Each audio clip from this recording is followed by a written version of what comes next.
saw this again when we investigated car insurance algorithms. So we looked at algorithms that predict the risk of car accidents. You can see a theme here. I'm into prediction risks and investigating them. So it has been long known that prices for the same driver, if you move from one part of town that is more white into a minority neighborhood, you're the same driver, but you get a higher price in those neighborhoods. And the car insurance companies have said that they do a certain amount of pricing just based on the zip code where you park your car because there are more accidents there. So we said, OK, let's test that, because there's actually data about how many accidents there are in each zip code. So we went once again and got 30 million quotes for liability insurance, which is mostly the insurance that is required in most states. And we got a bunch of different profiles of drivers, different types of drivers. And then we went and actually looked at all 50 states and asked them, what are the risks, true accident costs that insurers have paid out in the zip codes in total payouts in your state per zip code. So only 4 states responded.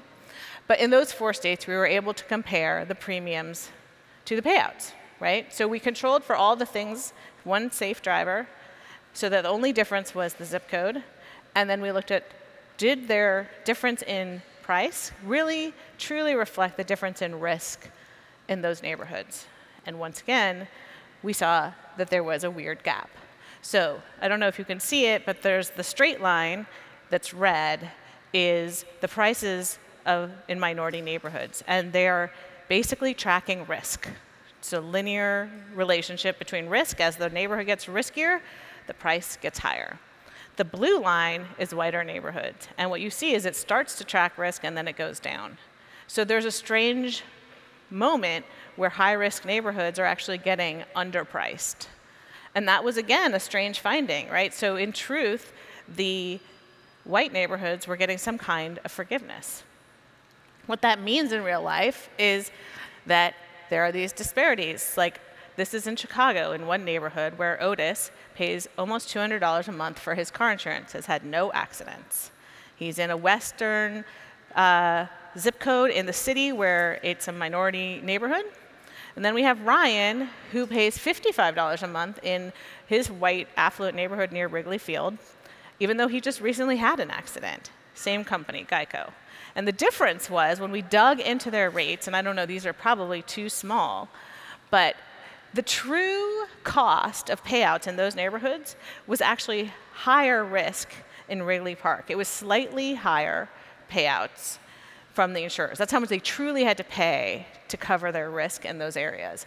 And yet, they priced the minority neighborhood twice as high as the white neighborhood. So they weren't pricing according to risk. So once again, we have this gap, which I call the forgiveness gap, whereas one group is getting a break.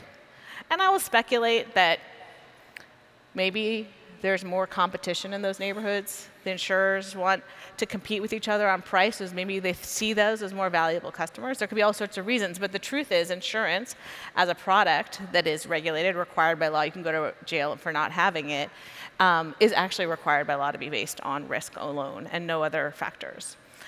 And so since our report came out, California actually forced a couple companies to adjust their rates.